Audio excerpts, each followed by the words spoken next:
session. Now, I wanna share quickly. When I came here, I took a seat in front, and I was all ready and prepared. And then someone asked me, "Hey, you the MC, right?" I said, "Yeah." "You not nervous, ah?" And I said, "No lah, I do this right for a living." "But do you know who you're going to interview?" I said, "I know." "Do you know how big they are?" Size, That one I didn't say. And then I was like, "Yeah, they're pretty big. I'm a fan as well, right?" And it's like, everybody's gonna watch you, you know. Everyone's gonna listen to what you say because of what they're saying. Now I'm nervous. Thank you, Mr. Romeo. See, his name is really Mr. Romeo. He was the first one here, by the way. Okay, he was the first one here, and he's a diehard fan, and he's learned a lot from the two of you. And I hope everyone can take away something from today as well. Now, without further ado, welcome to Beyond Airbnb Smarter Property Investment in Kota Kinabalu. My name is Melissa Leong. I am your host and moderator for today. Now, before we begin, let me introduce our invited speakers who have joined us all the way from Kuala Lumpur, all the way, very, very far, all the way, okay? So, starting with the gentleman in baby blue, we have Mr. Sean Tan, who holds a degree in architecture and a master's in real estate. And he brings with him 15 years of industry experience and early investment successes. He also says failures because this is how you learn. And to his mission of simplifying property knowledge through videos and property reviews nationwide. You might know him through his YouTube, which is iherng, correct? Let's give him a big round of applause. Yeah. Hi guys. And the other handsome gentleman on my further left in black is, does he look familiar to you? Yeah. Yes, of course, because he is better known as the charismatic host of Malaysia's groundbreaking financial channel, Mr. Money TV himself. So this is Mr. Peter Yong. Hello. Hello. Thank you for having me. He is the visionary behind Finlit Media, a dynamic media startup with a mission centered on empowering individuals through engaging, educational, and entertaining content. And he holds a psychology and business management, a degree in psychology and business management, underpinning his multidisciplinary approach to financial livelihood. Basically, he knows a lot of stuff, okay? As you can see as well, he's a registered financial planner with so many years of experience. And he is also, he has worked with esteemed financial institutions such as MOF, KWSP, BSN, BND, Capital, Prudential, and many more. If you want to know more, of course, you can chat with them later, okay? So ladies and gentlemen, once again, a big round of applause first to welcome them to Kota Kinabalu, Sabah. Why you get the word handsome one? Can't help. Only state obvious. only he got handsome. Oh, sorry, you see, I start something already. Both very handsome, okay? Sorry. Now, we're going to talk about Airbnb today. Now, let's just get a feel of the room first. How many of you here have actually had an Airbnb experience? I want to see hands in the air. How many of you have tried Airbnb before? Put up higher lah. You put like this, I cannot see. You have to put like this. Okay. How many of you are actually Airbnb? You actually have an Airbnb property? Good. And how many of you are interested or curious about starting one or being invested in one? That's right. And the rest of you are here just to see the handsome faces. Correct or not? Okay, it's okay. It's not helping already. You don't need the handsome now. Sorry, I said handsome one. Okay, alright. So before we get into all this serious stuff, let's get to know them a bit more. Maybe we start with how you first started being in the property business, and what was that journey like for you? Let's start with the handsome gentleman in blue. Buta. So I grew up seeing my uncle and auntie buying property, talking about investing. So the only way when I started is there were only several alternatives for investment: gold, stock market, and property. Forex that time is illegal. So when I was 21, I was already into properties. So I bought my first at 22. So now after 10-15 years later, I get to witness the benefit of holding long term. Of course, along the way, I also accumulated a few, failed a few, and I realized nobody is talking about it. Right. Because if you listen to parents teaching their children, all you need is just 10%, which is so wrong. Don't know who said this one, right? And that's how I started. But for everybody who came here today, the coolest story is my house flooded, so I was attached to my aunt's house for a while, right? Then she is the investor. So every week or every month, she will send me go down to the factory area and collect check. I collect until the third month, right? I got a bit fed up. Why you ask me to go and collect check, right? And why must they give you check? So she was just entertaining a 16-year-old. So then just they are paying for space lah, right? Can we do something about the echo? Who is the audio guy? Yeah, sorry, it's because for everybody's. Okay, okay. So because of that, then only I realized to a 16-year-old what was quality of space, what was quantity of space.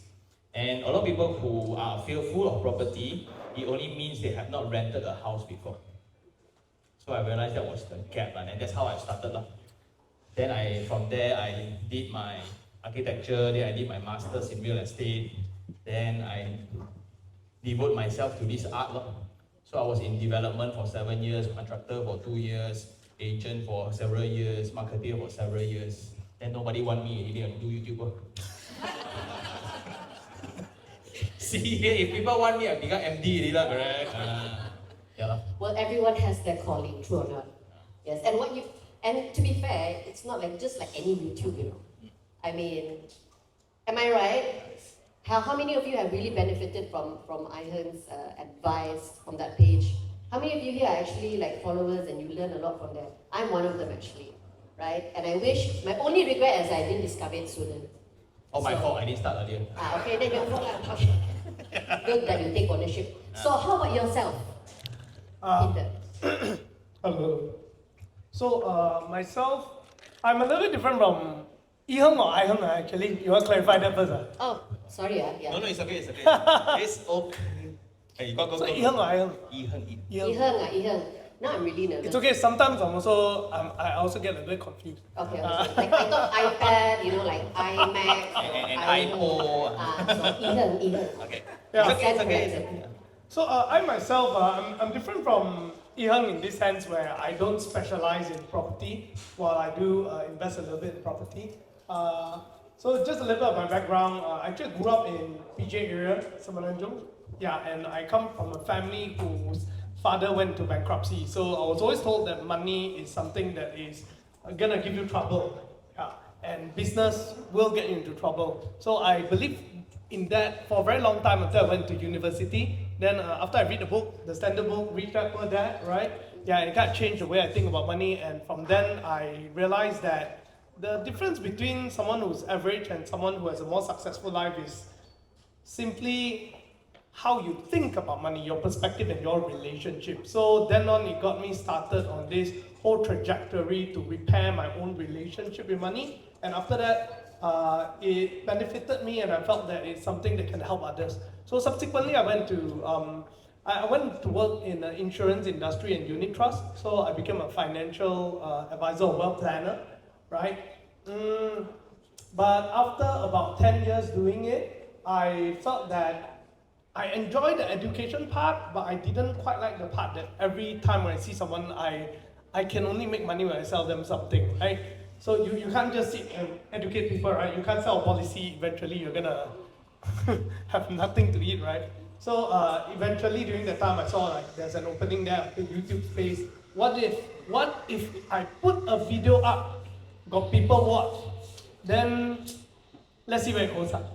So then I put up the video. I still remember at the time I saw iherng's video. I thought, got people talk about property also. You start first, what? No, you start first. You start earlier than me. Shit, really? Are that old man? You start 1 year earlier than me. Hey, that time very hard to find one. You have to find very specific. Hey, this guy, iherng. How you talk about property anyway? Oh, like that also can, huh? Then the rest of the other peoples are all foreigners, right? US people. So Like I thought that there's also no can. Malaysia Yeah, that's representation. true. Yeah. So I decided to start that, and here we are today. So when it comes to my investment philosophy, someone asked me just now, are you a believer of property investment? My answer to that was, I'm a believer of money. I think what you need to do is follow the money. If it makes money, you do. If it doesn't make money, you don't do. Yeah. Yeah. So anything that makes money, that's my belief. Very sound advice. Now, since we're talking about property, like, just a little bit background on you. Do you guys remember your first property investment? What did it teach you? Wow. I'm still holding it until today lah. And that's how I started my property channel actually. Like this exact question. Okay. Because I believe everybody's first property is like their first love like that. You can try to forget it, but I think you'll forever remember it lah. And that is my greatest lesson from it is the 10%. Okay. Everybody tells me 10% only. So the property was 330,000. I only had 33,000 in the savings. Then I silent lah. Everything in, all in, right? All in already, then later lawyer called. I thought 10%. Then later bank lawyer called. Why you two lawyers don't talk to each other, right? Then later stamping fee. Correct. Yeah. Then like, no, I stamp 30 cents only, right?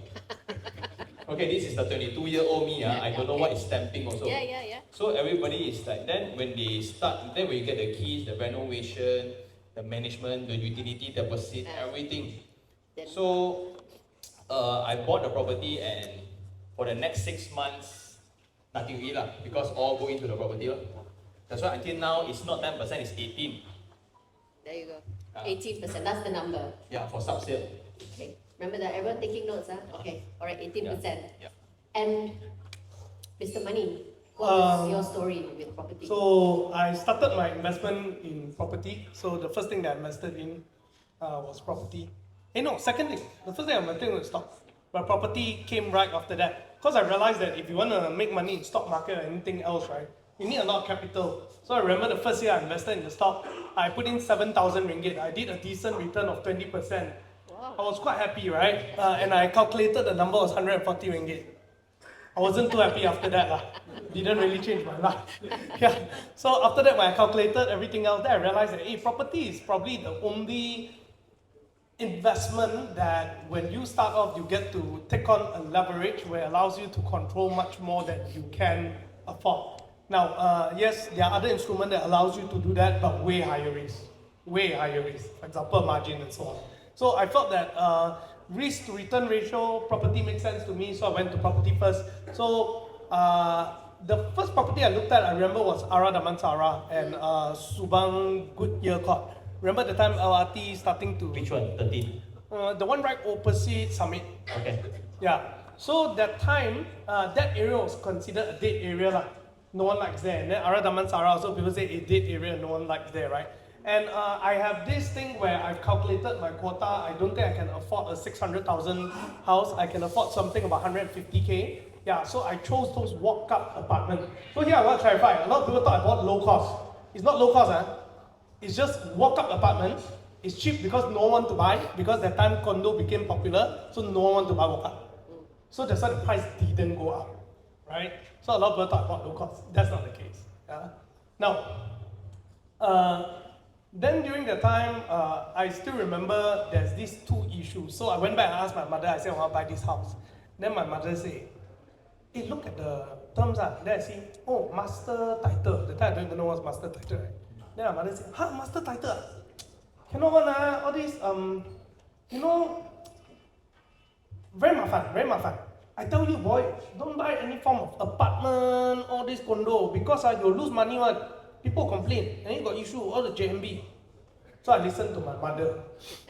So that time, the offer that I got was 150,000. I think 2 years later, each of those units, I think the Subang one became about 300,000, the one in Ara became about 300 plus thousand or so. So I missed my boat lah. So I think that's the first one that I want. That's the lesson for you. Okay. So now that we're talking about properties and stuff, let's dive into Airbnb. Now, since you guys are very familiar with the online community, what is the one common property or Airbnb myth, right, that you don't quite agree with? What is one online thing you always hear people say, and then it's like it's not true lah. Besides the 10%, what are the Airbnb or property myth you'd like to squash today? Okay, a lot of people like Airbnb.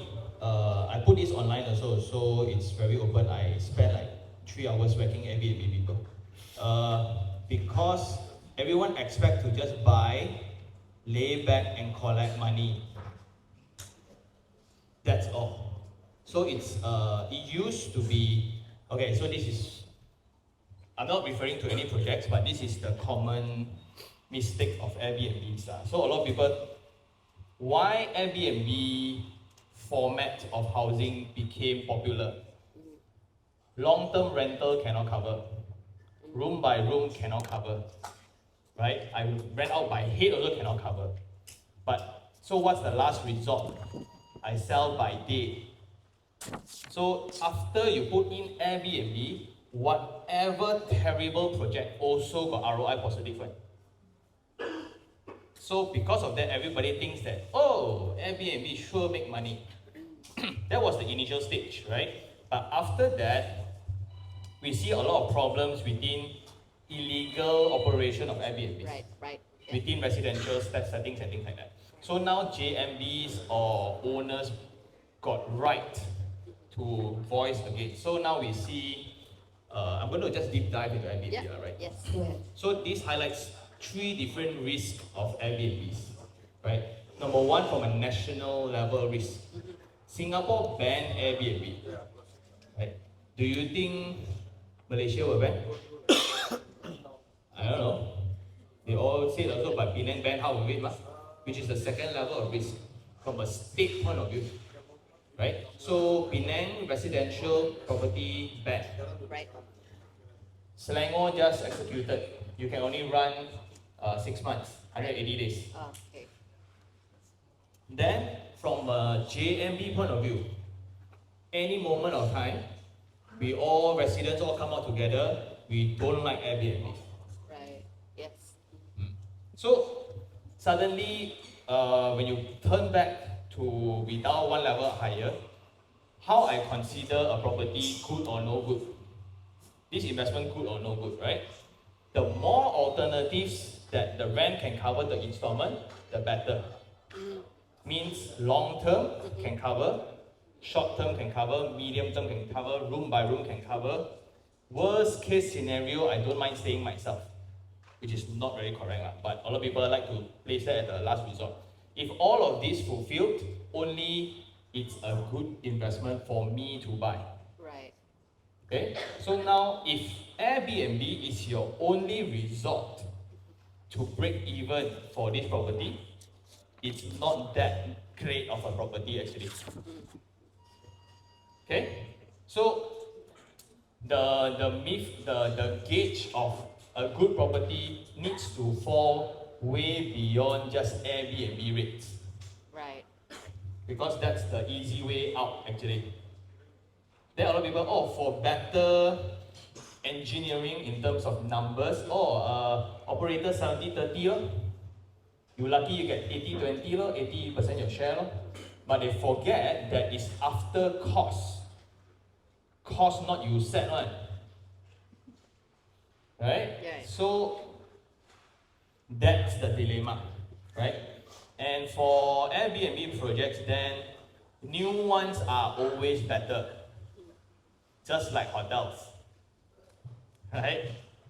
New ones are always better. So whatever hot, 4 years, what else? What's the next? What's the next? That's how KLCC properties are behaving right now. Because I'm making all this remark because of this blooming of 12,000 units around KLCC. Okay? So that's one. The second one, sorry, if I take a point. So a lot of people then buy Airbnb just in case I need a holiday home. Wow. That one you very rich, but the 5-star hotel is actually cheaper. Right? Don't buy an Airbnb just because I need a holiday home. Just in case every time I go back KL, there's a house there. Room rental, how much money? Right? You can go and stay 4 seasons, also never mind. Why want a unit by itself? Okay? But if you know how to operate, if you make that informed decision, you know what to do, you know how to manage the operator, you know the terms and conditions, I see a lot of people make a lot of money. Because it's beyond your 6%, 8% annual. It's definitely 15, 20%. Yeah, so just to get that expectation right, it's not your great wrapper for terrible products. That's why now only we can see purpose-built Airbnb short-term stay projects. Right, yes. I don't want, I sell halfway already, cannot sell. You know what? This one Airbnb can run one, can sell one. So that's one of the main myths in the market right now. Peter, is there anything you want to add on to I this? think Ian already said everything here. I think just to summarize it, I think what he said is very true. At the end of the day, a lot of people think that Airbnb is you sit there and collect money. That's not true because Airbnb is actually a business.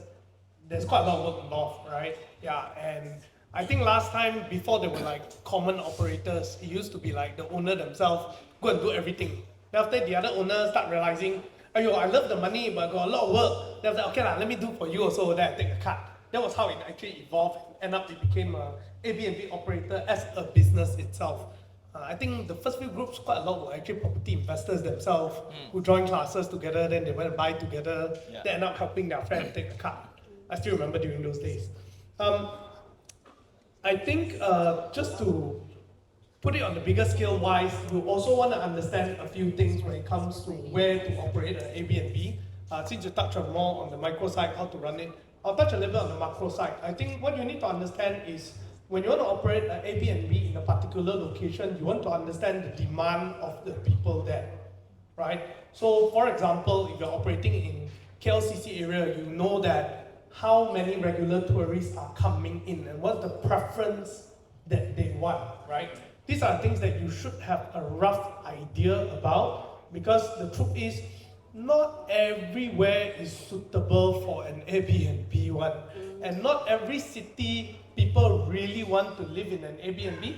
There are some cities people actually do prefer to just live in a resort and, you know, I want that nice service throughout, right? So then your question will be when you select a particular location to operate an Airbnb or you're buying a property for that purpose, you may really want to go online and do your research and just see what is the take-up rate of Airbnb and what are some of the things that people will complain about, right? And this is something very important, right? I think it's called reverse positioning, which means that if let's say you look at a particular area, there is a lot of Airbnb, but most of the Airbnb profile are, let's say, studio units. And you start seeing online, there's a lot of people who actually say like, hey, if only we can get family units, but it's gonna be difficult, then there could be an opening there lah. So you may really want to pay attention to these kind of things. But that's a bit on the soft data side that you have to really extensively research. Thank you. Gentlemen, just sorry to do a quick interruption. I have a special announcement once again. Let's see who's the lucky person here. Car number SYB900. We kind of request you to relocate your car. Thank you. Okay, we'll pretend don't see lah, don't face here lah, don't look at. Okay, we don't judge. Maybe he's in a rush. He wants to be here quickly, so he just park. It's okay. All right. Sorry to interrupt, No guys. problem. Okay. Back to the Q&A. Now, you did mention something about ROI, right? So now, when we talk about ROI, when investors ask about ROI, what should they really be evaluating when it comes to Airbnb? Okay. A lot of people look at only the high side, meaning how much money I can earn. Yes. I prefer to look at how much money I would lose. Wow. Okay. Okay? Glass half empty thing lah. No, not exactly. No, like half full, half empty. Which one you want to see lah? I prefer to see, because good or not, everyone else will tell you. Right? To me, I'm not interested in that. I want to tell you, if long-term rent can already cover my installment, I can buy already. Yeah. Okay? So that's my baseline. If I want to maximize more money, here is still allowed, like KL cannot already. I can still add more rooms, right? I can still rent out room by room. Right. Then I can run Airbnb. So that's maximizing. So how good are you with that? That depends on your furnishing skills as a renovator. So if you want to use promo code, the makeover guy, Sean Tan Makeover 22. So makeover guy is also here actually in KK. So you can use the promo code if you want to, but based on that one, I've documented a lot of my own units where the furnishing actually makes a difference. But when it's used for Airbnb, right, it's even more important. Because why you want to go hotel? You want something different, man. If the hotel looks like my house, I stay there for what? Right? We want that special twist. So the amount of colors, the rationale of design can be a little bit more extravagant. Right? Everything very rational, must be sika. That one, it looks just like any bedroom. Okay? So that is the trick. That's why I don't know whether how good you are. Right. And then who is operating your unit. Okay. So the early stage of Airbnb, personally, I don't like Airbnb. But I designed the highest ROI Airbnb project in Johor. Because I don't like it. So I know all the pain points. So first of all, if you don't really know how to run it, or the developer just takisa, your lobby is going to sound like Pasar Malam. Correct. Yeah. There will be 8 checkpoints. Oh, so I book from this operator. Then you got 8 counter. Then all of them are competitors, don't like each other. Oh, who is this guy? Don't know lah. Walao eh. So that's why now I've strongly suggested a lot of JMBs and MCs. So like, how do we run this better? A lot of operators then hate me because of this statement. I asked them to ask for a very high deposit. Okay. So one unit you want to run as Airbnb, 10,000 deposit. If you want to run more than 6, 100,000. Then why you want to cut people's pathway to rich or wealthness, right? Wealth, right? To me is, if you cannot put out that deposit, the main concern is I don't know how serious you are. Right. Because there's no requirement on registering an Airbnb. Like, everybody can be an operator, and all I need is an online account. And everybody got Gmail, right? Everybody can become operator. Wow, then how? So how then I gauge this one good or this one no good? And the good one, very good lah. But then the people always complain about the not good one. The more not good experience goes around, the building's reputation will go down. Yeah. Then you are suffering because your neighbor's Right. fault. He didn't change the tilam lah, expecting people don't know lah. Right? Toilet didn't wash, want to save 200 lah for cleaning lah. So, coming back, these are the things that I would pay more attention, but that is the skill sets as an operator. Right. So if you want to go this route, I want to be a hotel operator, these are the skill sets you need to know.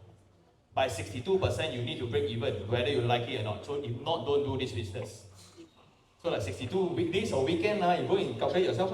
Okay? So, but if this product, really my Airbnb skill sets suck, I can just rent out long-term loan and still cover my installment. So I can just have, I calculated this this one, my math my math is about 7 to 8%. So it's a debate between 7 to 8% long-term, or I want to go to 16%. Then at 10%, right, if you are very rich, right, it's not worth your time one. So then you need to value that, that's the next level. So that is my gauge on whether is this to buy or to go for or not this project. Like how much to make, that one up to you, because I've seen incident, this one cannot go on camera lah, but there's a low cost unit where the owner dressed up 200,000. The unit cost about 100 plus a day. Wow. So the unit bought macam istana lah, in the middle of low cost. But people will pay 300 just to stay there. Oh, can do, because it's very different. Then some is the rumah kampung, dress up very nicely, or a corner lot run very nicely like a homestay. All can make money one. But then, do you have the skill set or not? Right. So the market, because ultimately what you say is true, it's a business. Yeah. You need marketing, you need furnishing, you need branding, you need hospitality, Correct, got cookie, all these kind of things. All the little matter. extras, little things matter. Yeah. So if you're detail oriented, I mean, this might be up your alley, right? But in that sense, now that we're talking about performance, so maybe Peter, what do you think in terms of performance? What keeps an Airbnb consistently performing well? Like, what are the things that make something that make an Airbnb perform well? I think like what you mentioned just now is a lot of details, right? And when you run an Airbnb, it's a business. So think about it. There are a few costs that I think sometimes Airbnb investors forget about that hit them later, which is like what Iherng said. After about 5 years, you have other developing units there. It's all about how new is your unit. So the maintenance of the unit is also key, right? If you actually have a unit where you furnish it up and maybe you didn't use very good quality products and the tenant selection wasn't very good, and end of the day, after 5 years, your unit is just gone case. You're gonna put up quite a lot of money just to fix it up, right? And then what is your age? So here's the thing, if your age of your unit is purely dependent on design, you really want to pay attention to the design to make sure that it's something that can last longer. You don't want a design that after 3 years is out of touch and it looks extremely old, right? So that is something that you got to pay attention to. And unfortunately, my eye for design is not that good lah. So usually I'll get other people to do this kind of stuff for me. Then another one thing also is you have to actually, I think the easiest one, I think about the colors, right? Color go out of touch the fastest, because every year there's this Pantone thing, the color tone thing that comes out for designer. Color of the year. Yeah, color of the year, right? So if your color is too far off, I'm so sorry lah. Yeah. So try to use things that are evergreen, like you mentioned. Another one part of it is that try to find age of your property that makes it get rented out, that is not based purely on the design of your unit or how it looks like. Try to add some stuff. For example, service. So how I learned about this is also through a lot of business owner. Like I got one friend who actually runs the nasi lemak shop, right? How many of you been to Semenanjung nasi lemak shop in KL? Yeah, so it's quite famous nasi lemak chain right now. So he told me this one thing. He said, Peter, you notice all my glasses are double wall metal stainless steel glass. He said, you know why? So that when there is ice, right, you don't have all this water coming out. So your table is always dry. Wow. To the extent of detail, every shop is properly soundproof so that when you sit and continue chatting, you don't feel very annoyed. You see in some shop, the echo very loud. Yeah. Yeah. So I think that is the key skill when it comes to running an Airbnb, right? What are some of these details? Like you mentioned casually, do you have cookies? Yeah, that's basically what it means. Do people feel welcome there, right? So I think these are some of the things that you really want to pay attention to, and ultimately also how you market it. But if you're using an operator, then you better choose the operator who knows how to market lah. If the guy don't know how to market, gone, right? No matter how good your food, just a restaurant, no one come.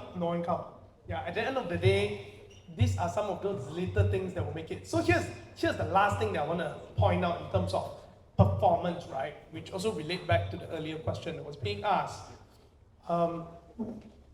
Should you invest in an Airbnb? I think it comes out to two very simple things. Number one, are you interested in it?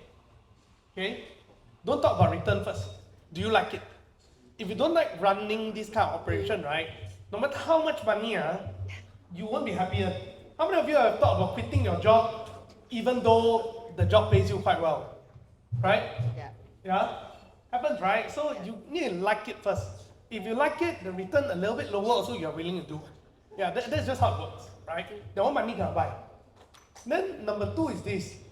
If you're neutral about it, you got to do a calculation. Try to estimate your 3 to 5 years cost of running it, time cost, renovation cost, marketing cost, all this kind of thing. Give it an estimation. Now, if you tell me you do not know how to estimate it, I tell you you're not ready to do it. Yeah. Do not do something if you do not know how to estimate your cost, right? So estimate the cost, including minor refurbishment to make your unit look fresh. For example, repainting it after 5 years or so on, or making sure maintenance is good. Then you calculate those numbers and ask yourself, with this kind of return, is it worth it? Right. Yeah. Yeah, because if let's after calculate everything, right, then you realize, oh my goodness, plus my estimation of my own hourly cost, I'm only getting 6% return. And I don't quite enjoy it. Then you have a problem. You will be like, might as well I take the money, put in KWSP. You will think like that. But if you enjoy it, your time cost now is a different calculation. You will say, like for example, Iherng, I'm pretty sure his time cost is free to manage property. Because he loves it. Right? But for someone who doesn't love it, it will be, might as well go and do other things. Yeah, so these are some of the very fine things that you really want to calculate. It's like what they say, if you do what you love, you never have to work a day in your life. That kind of extreme lah. You know, like what you guys do, you love what you do, right? That's why it comes, not to say it comes naturally, everything needs to be learned, but it will, your absorption rate is higher. Anything else? Yeah, just to add on, I don't think you guys will have chance to furnish your own unit. If you buy this, right, most likely what's going to happen, you're going to have a dedicated operator. Right? And the dedicated operator will have dedicated furnishing levels. And most likely it will be done by their own contractor. Right. 35,000, take it or leave it, right? So usually it's 35,000 or 42,000 upfront. This will be the split of profit. We estimate by this time when you will get your ROI. It's not so much on if you want to do, if this project allows everybody to freely express yourself, I will not buy. So that goes back to the original problem of every operator will have their own thing. I got 2 units, I want to set up a booth already. No. Okay, I want to be as close to a hotel operation as possible. So it means what? Maximum 3 operators. I'm pushing it at 3. Okay, and 3 of them, who gets to have the final say? Most likely in the early stage is the developer. And this is what we see after evolutions of product in KL. Last time everybody can run. Then now JMB only shortlist with deposit and qualification and performance, only 3. So not only you must prove yourself in terms of money, in terms of performance, only I let you run. Because the worst thing is, if everybody runs, if all investors all do Airbnb themselves, everybody lose money, nobody wants to pay maintenance fee. Then the building will just right? And that's not what we want. Okay? What we want is a very systematic, organized. You buy this is the estimation for Airbnb 7-3 split, what's your profit? If I go long term, what's my ROI? And this is also a thing. I don't know this one can say or not, but okay. Just say only. For me, Airbnb play needs to be short term. It's not long term. Because it's this. Why would anybody want to exit a money-making Airbnb unit? So when will an Airbnb investor sell? When he start losing money? When he start losing money, he's not the only one. So when one lose money, it means the whole block lose money. So everybody starts competing in pricing because every unit looks the same. see who throw price better. And when everybody throw price, operator don't get their share, everybody treats the new Airbnb guests worse. So again, the viral. Okay, I'm trying to scare you all. See, okay? Because this happened. That's why I was very, very harsh on Airbnb operators. During COVID, whatever signed tenancy, whatever agreement, right, all throw out the window one. I got no money, you take back your unit, please. Then you estimated your return was 17-18% per month. Woo-hoo. No. Because you signed with a 2 ringgit company, now not 2 ringgit, but now, how much are now? Startup company? 8 Still got 2 ringgit. Still got 2 okay. Still got So 1 ringgit, 1 ringgit. You just chin-chai, open a company and that's it. No accountability one. So that's what we don't want. Okay, so if you want to have personal expression in your unit, may I suggest individual title corner lot houses around Sabah? Lagi best. Right? You do whatever, you change your house into a temple, also your neighbor. Right? So you can do whatever you want. That makes more sense as an Airbnb operator. This is an Airbnb unit investor. Right? I want clean hands money just deposit to my account. But the work is the decision making, not actual go and change tower. You want to change tower, man? No, ma. I want to collect money anyway, ma. Right? Yeah. So just to be very, very clear about it, lah. So now that we've explored ROI and performance, investors are also worried about oversupply and market risk, right? So oversupply is something they worry about. In your experience, when does it actually affect returns and when does it matter less? Oh, I don't understand the question. When what? When does oversupply affect returns? Oh. And when does it actually not matter less when you talk about oversupply? You are speaking to a real estate maximalist. So since I've joined the industry, like my first unit is like 15 years already. Every year, terrible. Economy, every year terrible. Every year, no bonus. Right, boss, huh? Right? Your staff, this year terrible, no bonus. Every year, the same one, then the car keep getting bigger. Right? That one I don't say. Then everybody keeps saying oversupply. Then this morning, when I was answering somebody else, I cracked it. KL oversupply will affect Sabah, no? But as overall, Malaysia property oversupply. What you talking? Right? So it doesn't matter, ma. So city center oversupply or Tanjung Aru oversupply different, ma. One is tourist center, one is locals, ma. So if we pay more attention to local dynamics, a lot of people won't go that far, la. Only a nerd will do that, right? I go by street. And if density is a problem, Mont Kiara would have failed. Yeah. Old Klang Road would have been auction fiesta. But did it happen? No. In my opinion, that's why I was here only like 2 years ago. Maybe 2 years ago. Everybody say oversupply, what? Did you look at the rental rate now? Told you. Right? So because of that, everyone worry about oversupply because there is no clarity in number of units. We are talking about 6532 units, not 几百千间.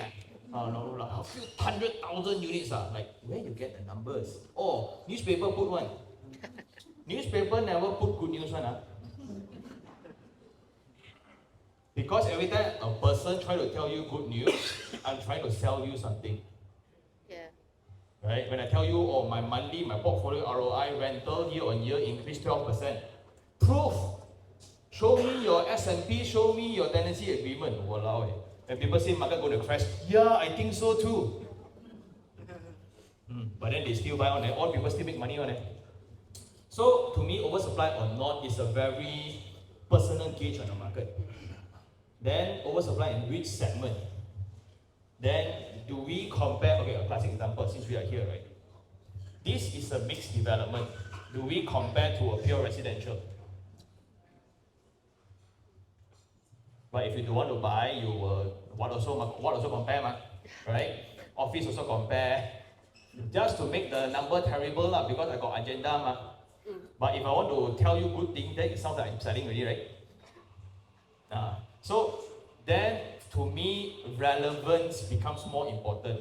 Speaking from experience in owner and in Mont Kiara, every other unit is residential, pure residential. I go with a mixed development. Because ultimately, I believe all of us will pay money for convenience. So if you're a seasoned traveler, you will go, do you necessarily go for the most exclusive hotel or the hotel that is closest to the place that you want to go? Point proven. So that's why it's important that this is a mixed development. Then next to you, you will have the exhibition center. There's a reason to go, right? If it's a beautiful #1 architecture out of nowhere, right? For what? Right? Unless it's like a few hundred million kind of thing, but that's not my league. So that's what I'm trying to say. So to me, it's a bit harsh, but I just want to paint the picture very clearly. Okay? Have the right expectation. Then we have a very good future. Peter, anything Sorry, you I think want next time you can answer first. Anything I you think better answer? that way.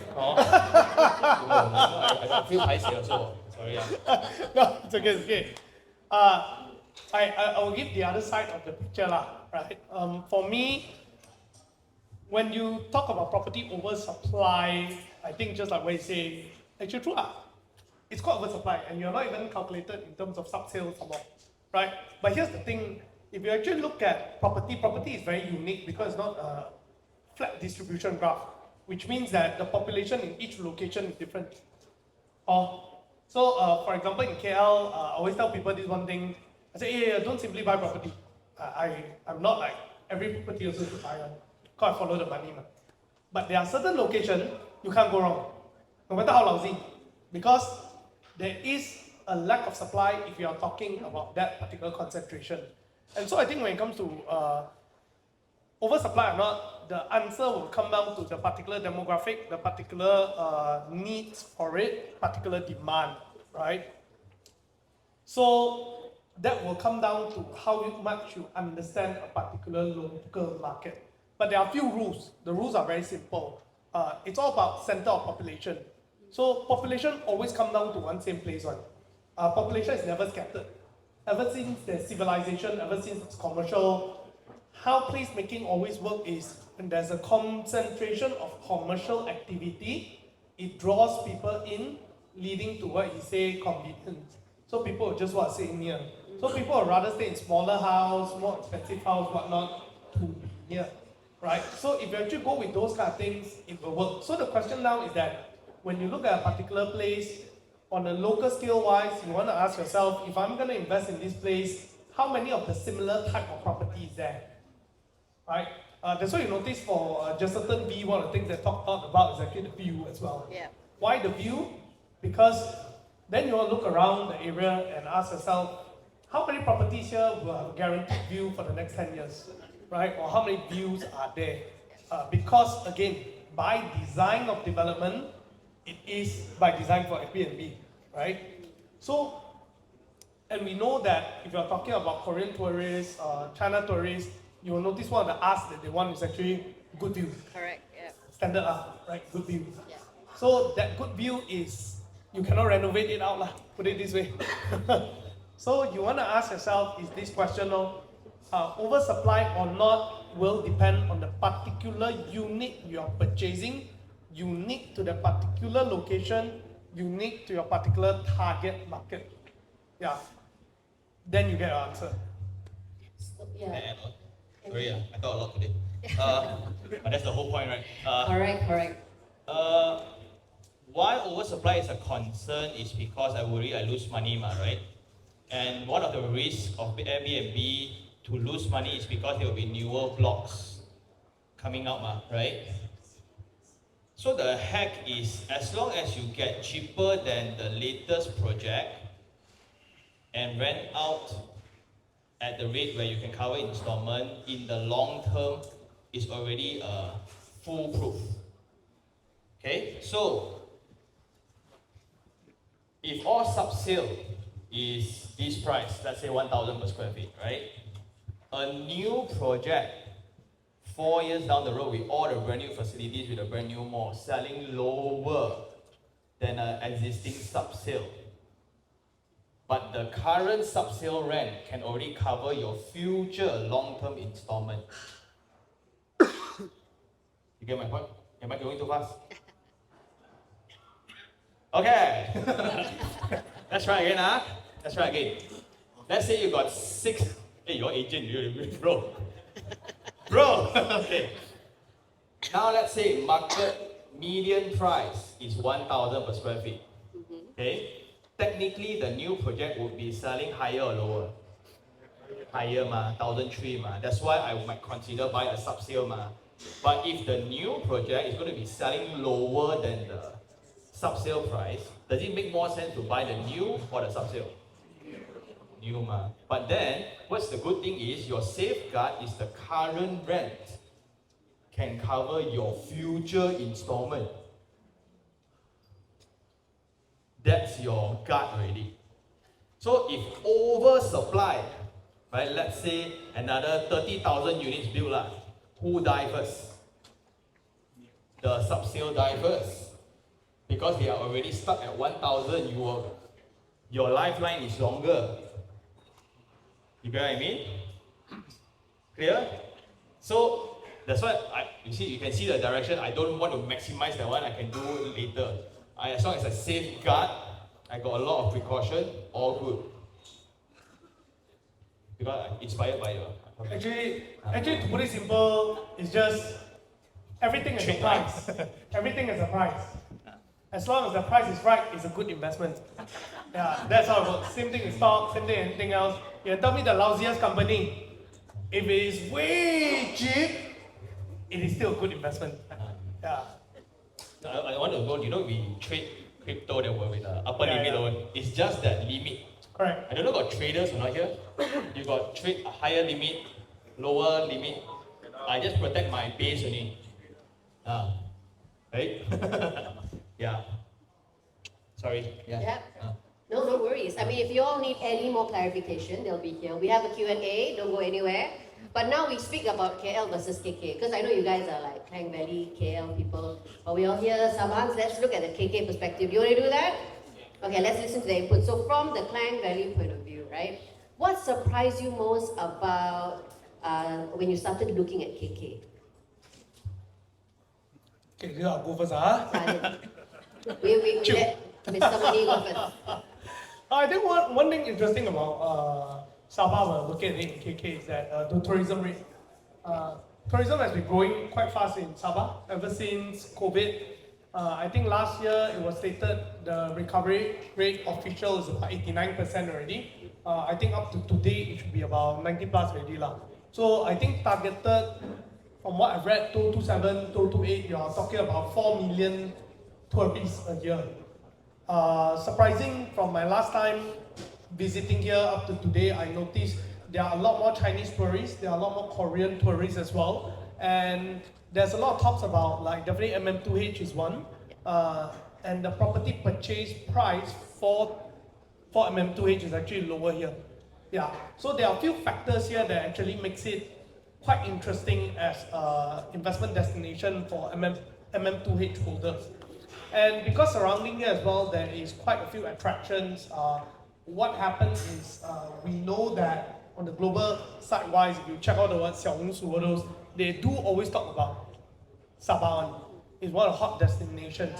And from data, from what I've seen, KK Airport is also going to be expanding. I think they're expecting to receive, I think, at least 50% more people in the next few years. Yeah, so you're really talking about high inflow of tourists. And there will be more established direct flight to China, different cities, because there are certain smaller cities, you won't be able to take direct flight, you will go KL first, then coming here, but now there's going to be more and more direct flight. So all data points to the idea that there's just going to be more tourists, right? And here, well, if you look at the estimation of increase, then there is a play when it comes to Airbnb lah. Yeah, I think for this and KL wise, KL is more marginal. Right. So if go with his theory just now, right? Right.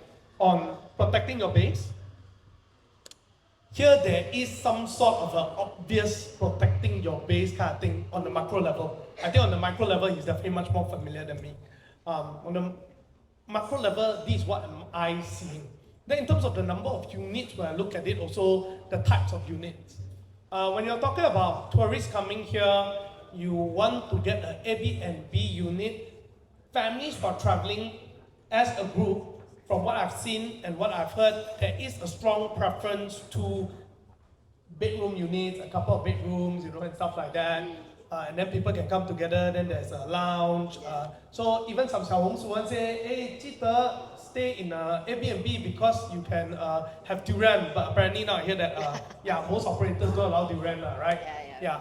So I think here are some of the unique things that you want to pay attention to, and also in terms of the sea view. Because when I look at the Airbnb wise, I don't think many of them are really right beside the pantai and you have a nice sea view. I think quite limited. And from what I've seen, so I went to Airbnb and I see what's the price range like. I think most of the Airbnb offered in KK here are not the luxurious style one, are the more middle range kind of thing, like friendly for more budget travelers. Yes. So from the design, from what I've seen, this is more catered to the higher end people as well. So it can form up some sort of a, like you said, there's a margin there that looks like the base is quite covered. Yeah, so this is something that is quite unique here. Because in KL, I don't think the data has come to the point that I can look at it and say, wow, like that. Yeah, but still there's still pockets there in KL. But here it's quite obvious. After the last visit, I go back, I straight away buy another unit in KL. Because KK's property is that bloody expensive. I'm serious. Close eye 1,000 per square feet Bukit Jalil with stadium, G-Dragon come, Tham Wing Lam come, right? Everybody come. BTS coming. Oh, BTS, what? How we know? Because you're going. That one different panelist question. Only 900 per square feet Mon Kiara with 4 international school, expat focus, so much job opportunity, 950 per square feet. Here got sea view, 1,100 per square feet. Right? So then, because of that, local people all makes money from landed homes, right? Correct. In the past 20 years, I made a list. So there was a meme, like if you are not into properties, right? Suddenly you wake up, you look into prices of today, right? All 4 digit already, right? Penang already 1,000 per square feet. Right? So JB 1,100 per square feet. Then a lot of people, bro, where's KK? At KK.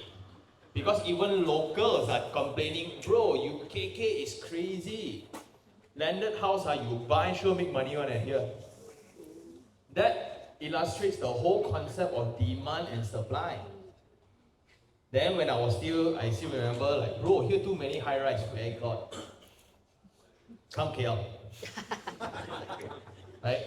KL, like in Bukit Jalil itself, Bukit Jalil, like one. Like Kowloon there, I know. Look around. Yeah. So it's like 12 new launch in a month. Wow. That was how crazy. Then you look into, that's Bukit Jalil, KLCC. KLCC, another 18,000 units completion within the next 3 years. Here only how many people are? 18,000 units, no. You don't talk to me about oversupply in KK, bro. Right? So the thing is this, I think in that set of pricing, right, this should not be your first property. It's going to be a big debate because you need to sort out your landed homes first. That's almost a guaranteed play for locals. Okay? Because you come but you sure make money on it. And if you don't buy, your people buy out. Okay, and the worst thing is this, I tried to look at data, but I don't believe. Your median income was so low, man. The Sang-Yok-Man so expensive, you all with that 2,000 median income can eat, man? I don't think so. Right? So where all rich people, eh? So, okay, so this is the play, lah, right? It's a debate if you sort out your home, right? You have a staple KK game already, then this may be a very nice add-on to your portfolio. Try something new. Okay? To me, this, if I want to buy an Airbnb one, which is now I'm in conversation with another one, depends on the developer want to sponsor me or not. I want to try owning an Airbnb unit.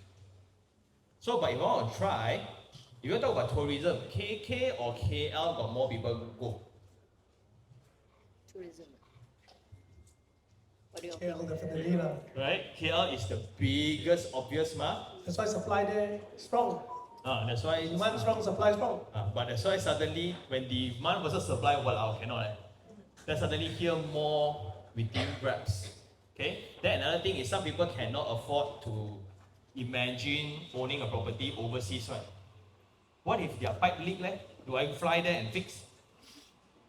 If you are still in that mindset of everything DIY, you are not ready for this kind of portfolio, right? So to me, if you're a KK local person, sort out your local game first, which is that landed property. Then if you got enough money already, this is an add-on, no-brainer. Okay? Then, welcome to KL. Because my thing is this, there's 300,000 fresh grad every year. Where they go? Only that 50 stay here only because they leave a business. Okay? The remaining 299, 500 people all go where? KL. That is why my Mont Kiara unit, I can proudly say this now because tenancy signed already, chopped already, stamped already. 900 square feet, long-term rent, 6,000. Oh. Like that only. That's how big. Like that only. Like that, 6,000. Long-term rent. Okay? KK can never happen one, right? So, but KK is not too far off also. Next door you can see, so here is about 450 to 5 ringgit per square feet. Okay, for calculation wise, is every 500 square feet is 2,005 lah. Okay, am I going too fast again? Everybody like? It's okay, got coffee later. Okay. Oh, for coffee, everybody next time must listen to the show, must drink coffee first. I drank 3 cups already. No wonder. So, like a chipmunk, So that's why my take to this is that should be the shocking factor. What you all think is expensive, right? When you come to KL, right? Oh, everything is damn bloody cheap already. But you will see the sheer intensity. Can people stay one, man? Because one project now is 3,000 units, 4,000 units. Easily. If this next tower is high density, it's a luxury in KL. So again, real estate is a very micro location game. So you gotta really be in depth with the mindset, then only you know. So only in Malaysia, unfortunately, I look at data half-heartedly. Because even Prime Minister say whatever, build first only I believe everything also can U-turn one. Well, you all act so surprised, you all don't know, right? Right? Everything can U-turn until the piling is done, only I think is confirmed. So this is what I learned from Singapore investor. Whatever newspaper say can believe one. They say 15 years. Oh, then they believe then all the investment all start falling in already. Ours one where got, right? Your highway so long already got finished, man. So that's my understanding, and that's the shocking part about KK to me. So that's why every time I come here, I go back here, I buy one. Then I go Kuching. Lebih kurang ni, crazy expensive. Then I go back here, I buy one. So I should not travel that much. Not to KK anyway, is it? Yeah. Okay. We have to wrap things up. So just a quick, rapid question at the end. What is the one piece of advice you want to give to someone thinking about Airbnb investing? What is the one thing you want to tell them? Maybe we start with Peter over here. Look at the numbers. I think numbers don't lie. At the end of the day, once you calculate out, you will know what's your ROI, what's the estimated return, what are the risks that you're taking. Then there's nothing to hide. But if you are putting a lot of emotion in it, like how I feel about it, is it a nice property, do I feel proud owning it, stuff like that, I think that's where the killer that kicks in. Right. That's when you tell yourself a lot of funny things like, oh, actually those are all part and parcel of future investment, this and that. Then may not make that much of sense, in my opinion. So just look at the numbers don't lie. Yeah. Sean? Airbnb investment unit is a short-term game. 5 to 7 years, let go. Because the first 2 years is going to be a loss leader. Everybody renovation, right? Everybody know what you want to come on. Okay? Until everything settle down, the more settle down already, that's when your rate is going to be the highest. Facility that tip-top condition, right? JMB, everybody's still very passionate about the project. Okay? That's when you sell. But a lot of people are like, I just want to make money only, like. Money just start flowing in only, because back to the other theory, when rate starts falling, people start exiting, everybody else will follow. Then only you will see the second wave of operators, where now I match the new current rate of the room rates versus the current selling price. So now, based on the existing Airbnb projects in KL, there's two waves. Right? Those who made money exited when it was still hot. You don't exit when it cooled down already. Okay? And it shouldn't be your first property. Ayo, Sean, but this one 400,000 That's the only thing I can afford that work harder. Serious, because I don't think it is suitable for you have not experienced property investment before. Get something, rent out long term. Unless you want to rent out long term, then I'm all good, right? Which makes it weird because I haven't checked really with the team, right? If I can rent out long term, which is already covering already, which I rent out room by room, confirm can cover.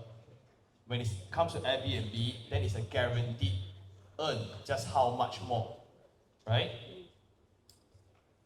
Will the Airbnb business affect my long-term rent? That's one uncertainty, okay? The second uncertainty is what's the commercial going to be like? Because we judge the building by the commercial, right? You look into the residence, but downstairs, wow, so happening, well, must be good lah.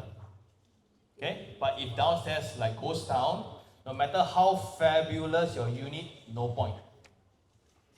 So I choose the player. Very, very important lah. Okay, and your definition of a good mall and a KL definition of a good mall is different. We got too many more. Okay, in 10 minutes then I got 7 more. Imagine my wallet with no money. Yeah, so that's my reminder for everybody. Okay, a bit harsh today, but because this is a topic I've been discussing for like 5 years already. Finally, it becomes useful today. Not every day on the camera, I talk to the camera look at me. But I like how the path is going, because if this format of housing is effective, it will activate the entire outskirts of Malaysia. Because what I see from the other developers, friends I have, Kuala Terengganu, the Airbnb unit is going to be better than the hotel. Because the best hotel, right? Imagine Langkawi. right? Imagine all these places where a normal investors will not want to go. But if I have a reliable operator and a business format, I can scale up. You won't complain you got 8 money-making Airbnb units, right? So if it's money-making, right, it's not a conversation whether one or not, it's how many units you want. That's the next level. But again, if your first home belum beli, tutup mata. Go sort out your landed home first. That's my take. Thank you. I mean, tough love. If it's not tough love, it's not Sean, right? I mean, if you watch Every time I speak already, nobody will. like you all kena scold by the teacher like that. Everyone need to reflect on life after talking to you. But thank you so much. Let's give them a big round of applause. Thank you for your nuggets of wisdom, powered by coffee. But the day is not at an end yet. We do have a Q&A session, so sit tight, guys. For the Q&A question, I think they'll flash the Slido QR code very soon. So you have a choice, okay? The shy ones, you can QR code here, and you can type in your questions. Those who want to get straight to the point, grab a microphone, you go around with the microphone, and I tell you what, this is where your bravery will pay off. If you have a microphone, your question very sure will be answered. Slido, they will curate the question, 50-50. So if there was a time to pick up a microphone and talk, this is it. If you really want your burning question answered, Kevin here has the microphone. So just put your hands up in the air. Any questions? Any question? Any questions? Anything? Peter. But someone asked, how did you like Borinos? You went to chicken, is it? Oh. How does it compare to KL fried chicken?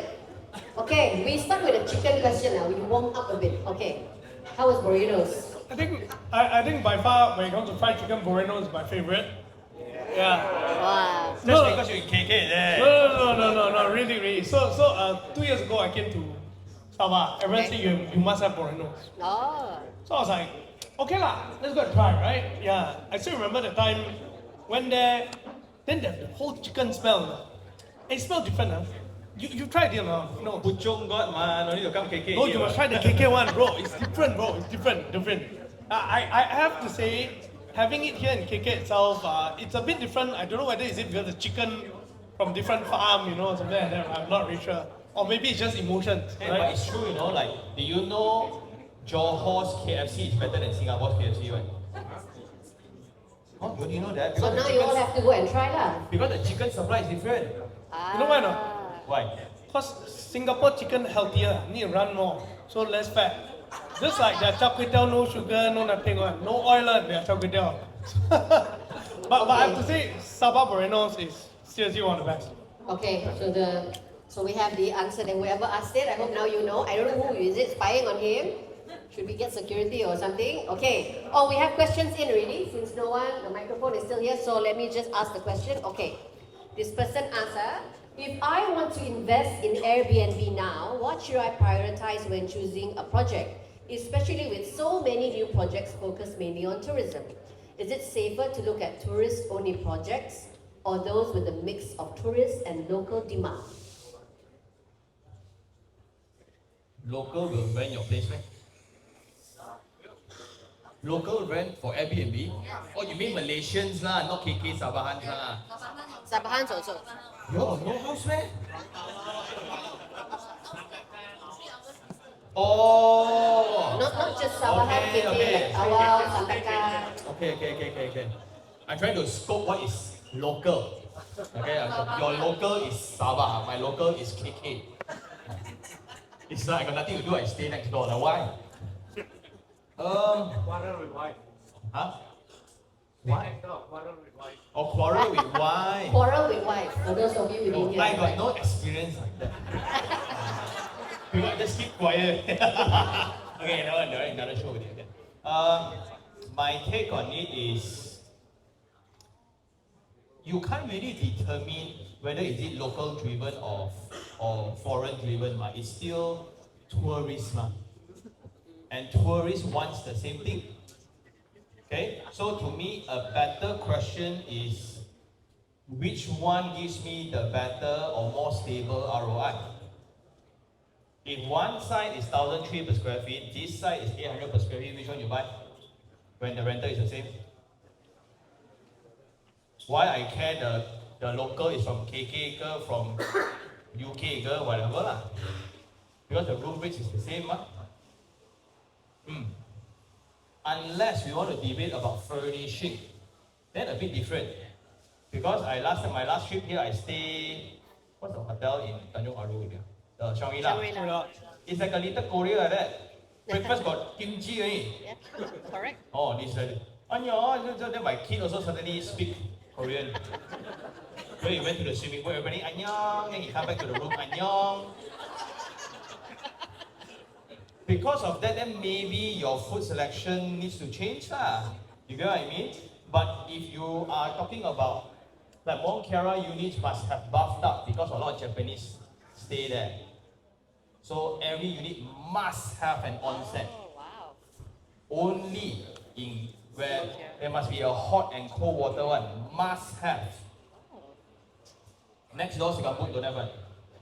Okay? So this is a very focused design treatment. But if you want to talk about rates, the same one. So I don't think it's that important. I just see which one gives me the highest ROI. I would argue also beachfront, right?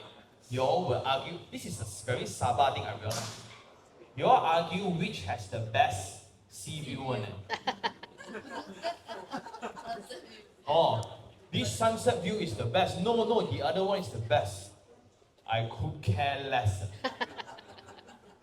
Really, I stayed Shangri-La in a week. I didn't even touch the sea. You get my point? That is how cold I am towards life. Only property only I like. So, you all argue about this kind of thing, but to me, I know Type E is going to have the window that frame up the view. Then you all argue jetty view not as nice as Tanjung Aru. This is a very Sabahan thing. So the worry is if you put your preference as the tourist preference, that will be a bit off. Because to me, sea view is the same one. Okay, but does view matter? Yes. Have you, a lot of people go to Bukit Bintang before? Yeah. Right? Our research shows Bukit Bintang and KLCC one street only away. Airbnb rates different by 22%. Wow. Right? A lot of people will not stay in an Airbnb in Bukit Bintang because ultimately when I go back home, I open the curtain, the jagung. KLCC, by the way, if you all don't know what jagung it really matters. So when they sell units with view and without view, huge difference. Okay? But as long God can really. No need which one. Okay? That's my point. Because if you have the best view, right, then developer also know you all like the best, right? They will sure charge you gao lah. Business, huh? Okay? That's why it's your worst nightmare if Sean Tan becomes the developer. You all sure won't make money. Okay. Sorry, yeah. You want to add on anything, Peter? I think ultimately, again, you're talking about investment, so it's all about calculation. So ROI is actually key, right? But here's where I think the view does matter a bit, yeah. But I get Young's point also. It's not so much about whether is it a jetty or not. Yeah, it's about do you have a view? And yes, when your view is a bit nicer, it does command slightly premium. But that also depends on location. Not every place when There you you have go, a yeah. particular view, Correct, then you correct. get it. Because like whatever example that he gave just now, like I said, KLCC, yes, you have 20% higher just because you got view of the Jagung one. Yeah. And it's not just that. If you look at Damansara Height, right, certain units that's facing the Jagung, you get higher price, you know. Then the same block, one face the other end, one face Jagung. Jagung is just premium lah. So then the question is, you have to ask yourself if you are debating about whether is it a view of a jetty or the other side of the sunset, right? You look at the data again, no? So I'm still a data believer. Yeah, I still quite believe in data. Not so much that I think you should 100% depend on data, but data always give you an indication, Yeah. right? So you look at it in the past history, did it command a better price first? If it did not, then you are just wasting time. Yeah, Numbers don't lie. Thank yeah you, numbers don't lie. Okay, the third question. Oh, sorry, yes, there's someone asking here. How important is project completion timing and having earlier rental income versus waiting many years for future tourism growth? Very important, I think. Okay, take it away. I think money today is money today, right? Yeah, you know time value money? Yeah, the 100 ringgit today is worth more than 100 ringgit 10 years down the road, right? Right, yeah. So it's all about money right now. And like Sean mentioned about the Airbnb game, right? Airbnb game is you want to sell it as peak, yeah? Which means that peak generally means everything look rosy and good and there's more and more other players coming in as well. So by the time when there are more and more other players coming in, generally it means more competition and stuff like that. So I'm a big believer that if you can get a unit and then very quickly you can get returns of it, it's actually a good idea. But here's the thing, right? That if you only base on that and then you say, okay, I'm gonna buy a unit based on that, then I think you're also a bit foolish lah. Because the question is about, do you consider multiple different points? So let me give you an example. If today you just say that in order for me to find a unit that I can get a good rental right now, but the particular unit is actually so much more expensive and the yield doesn't really make sense, then the money right now doesn't really make sense also, right? Yeah, so ultimately it's still multifaceted calculation. You want to know your median price, are you catching something that is actually at a good price, and so on and so forth. Yeah, so there's I think he'll definitely elaborate more on that. Yeah. My interpretation of the question is different. Okay, contractor one. Do I want one developer 4 towers straight away complete together, or do I want one by one? To maximize profit as a contractor, I will build one by one. Because I will just have one group of people finish, second tower, finish, third tower, finish. Then who wants to buy the first tower? Because you are buying into a construction site. Right? Imagine one tower 4 years. No lah, if you discount 3 years. You buy in, you move in, right, for the next 9 years still in construction. And in KL it's very common. So now this has already been a conversation. So why developers want to one go build the whole thing all together? It costs them more money one actually. I also question this developer lah. When I look at it, right, first of all, did you price wrongly? Second, why you want to do that? Because again, I want to maximize profit. So because we got not enough developers, you trust me. I think I worry that we have too little developers. Right? I like a lot of developers, so they will kill each other. Right? We will make money, you know all they make money. So back to the point is, I like one project all completed together. So when everybody can do renovation together, then in 6 months time, 9 months time, everything will settle down. Because new project, if you move into any new buildings before, the first 9 months is hell one. Yes. Right? And imagine you drag that times 4. 3 years plus 3 years plus 3 years plus 3 years. That's why one of the, if you all watch my video like you all say you watch,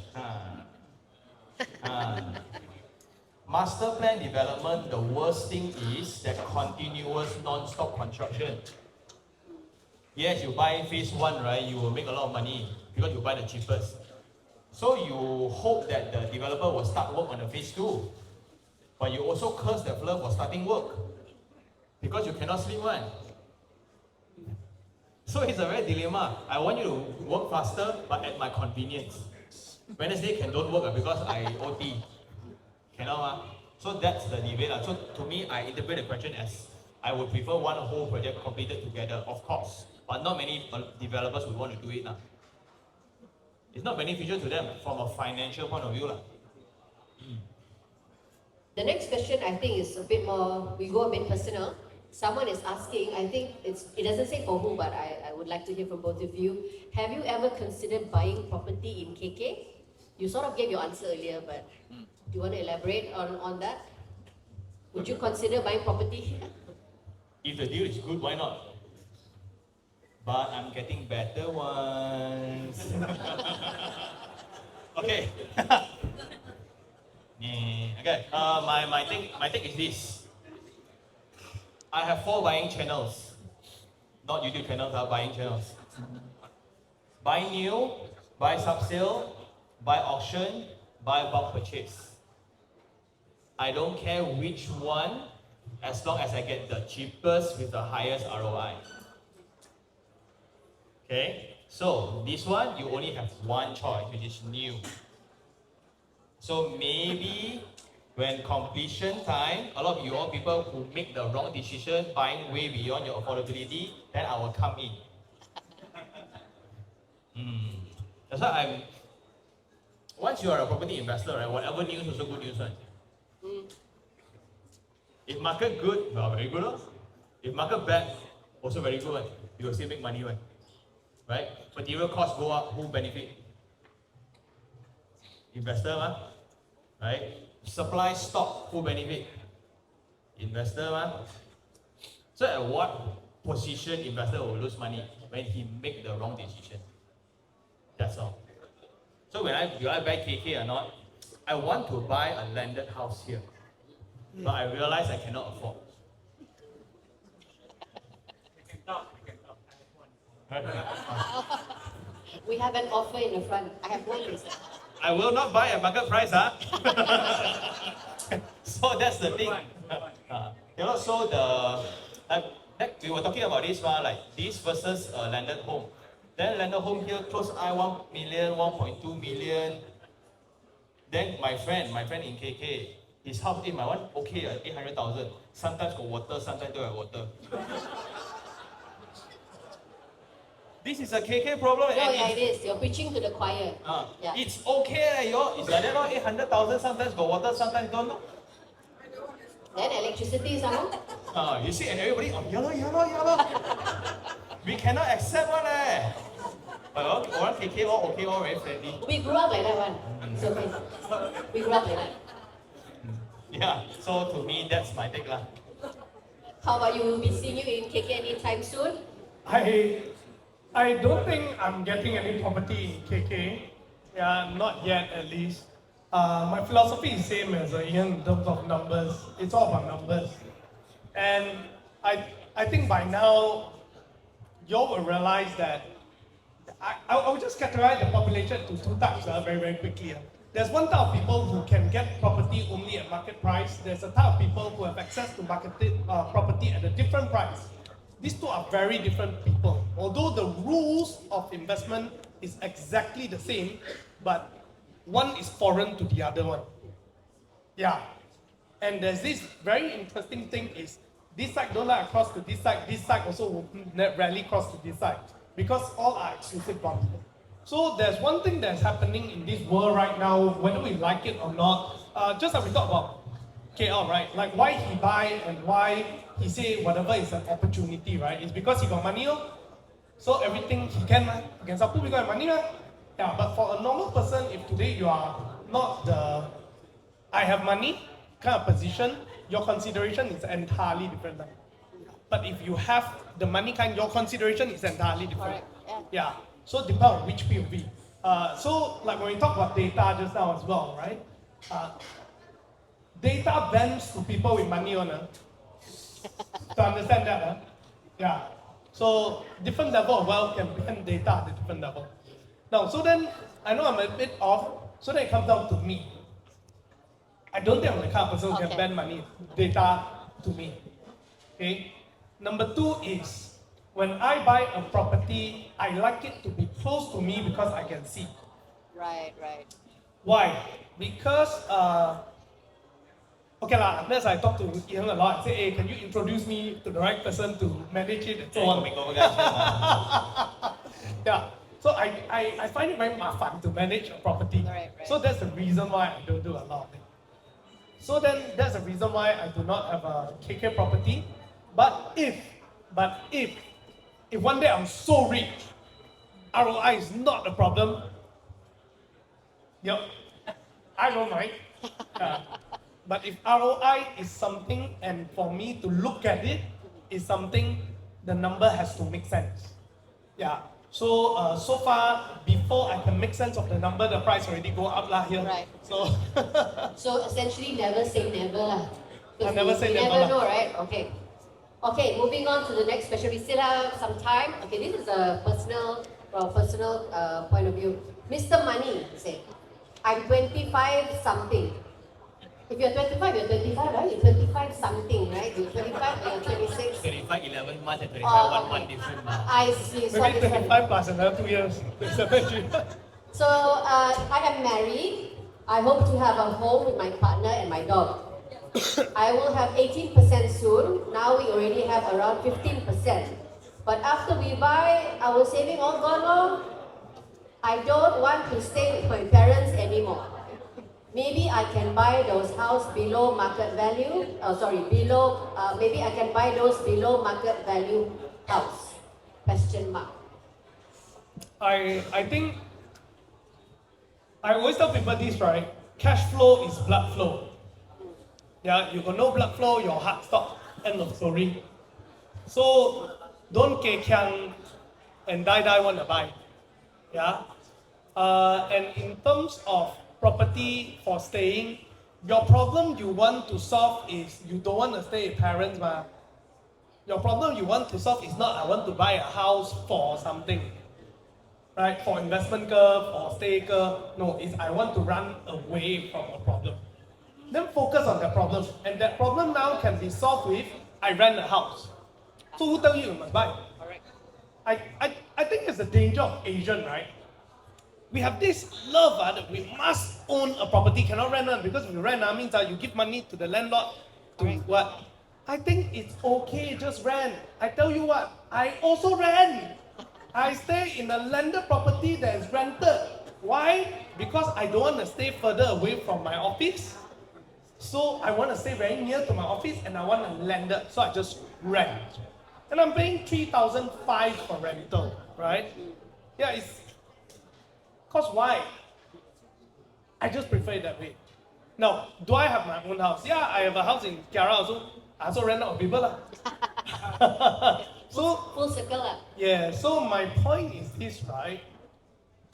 If you're asking that question and if the main key there is to run away, you don't want to stay with your parents, you should consider renting as well. Because by making an emotional decision to just buy a property simply because you desperately want to move out, you are putting yourself in a position where there's a high chance that you will make a decision that you'll regret. And property is not like buying a bag 30 years ago. Completely. Okay. Do you want to? Okay, the goal is not to be a homeowner, the goal is to be a property investor. Be a landlord. Okay? You move out, rent a place, and you should never be a homeowner. Why? You're not going to have children. Whether this one is going to be your wife or not, also I don't know. Okay, but let's put it aside first. The only time you want to have a home is when you want certainty on your tile color. This color not ngam this year. Change her, but if it's not your house, you cannot change. So die have a household, and that will be about 45 years old.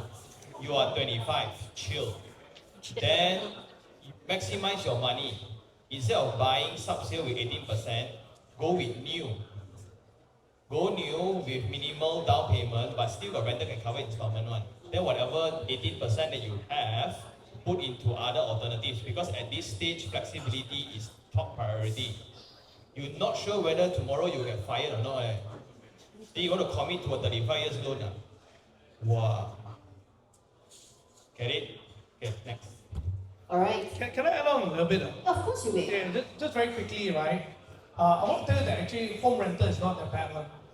Okay, most of you have rented a house. Have you rented a house before? Like student days and everything else? Yes. Right? I don't think here got one.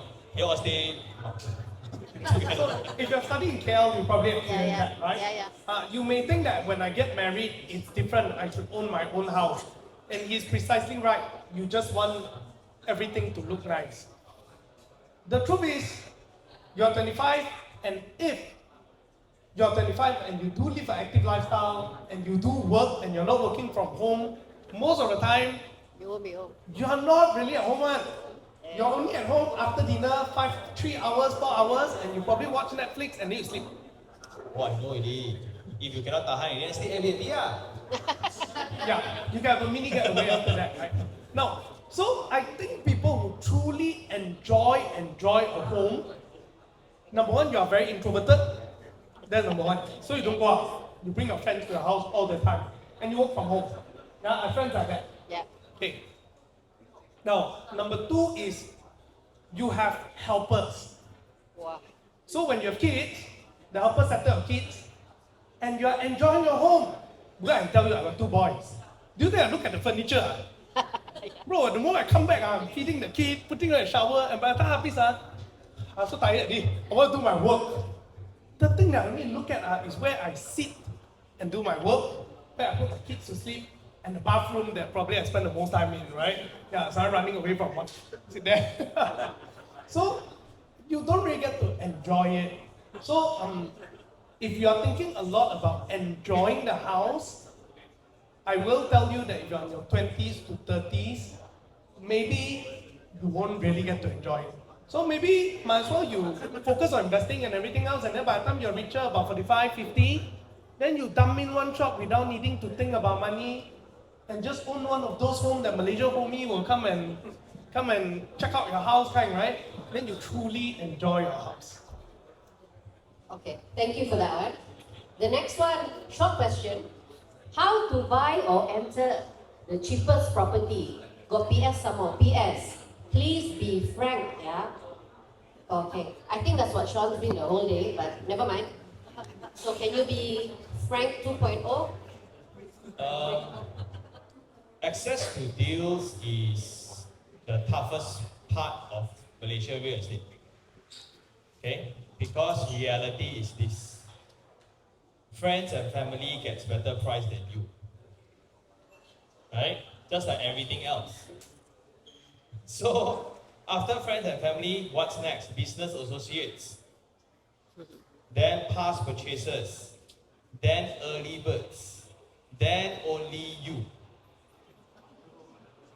Okay? So, how to then go around the market? So, now developers got 2 ways. Right? One is genuinely open, everybody can buy. Okay? And some is cannot sell already, only people like me appear. Okay, so then a new trend is before you even know about the property, we buy already.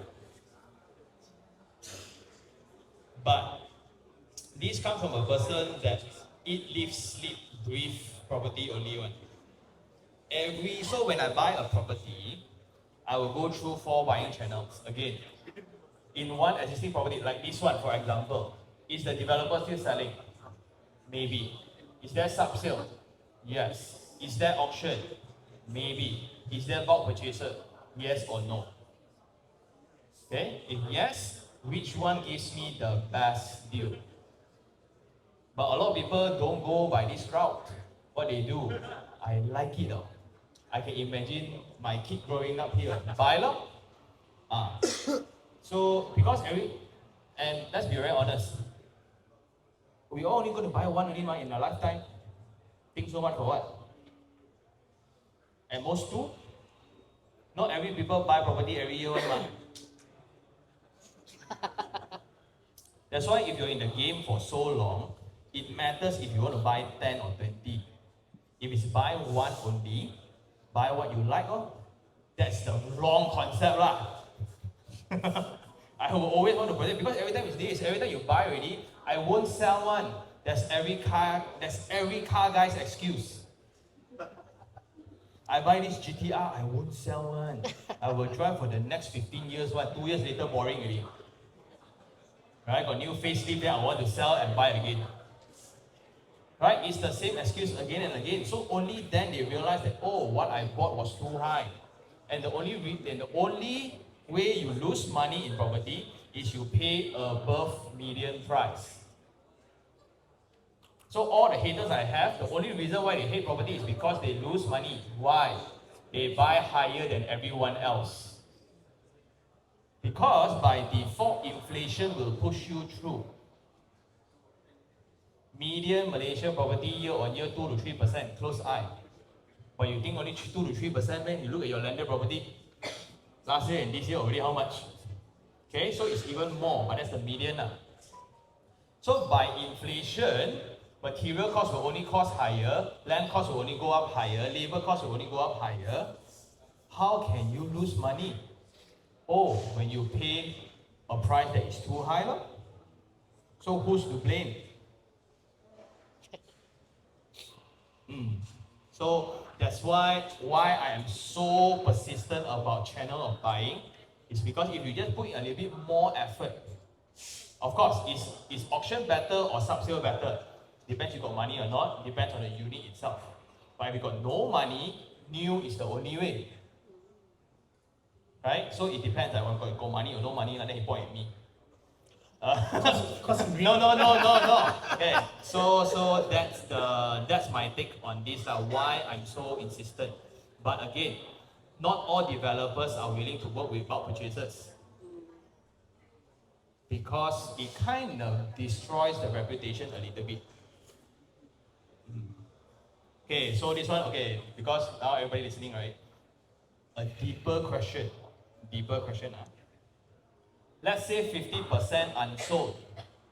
A project of that you bought, 50% unsold. Do you prefer a bulk purchaser to buy up the rest? Or do you prefer the developer to just let it go empty and slowly sell out one by one?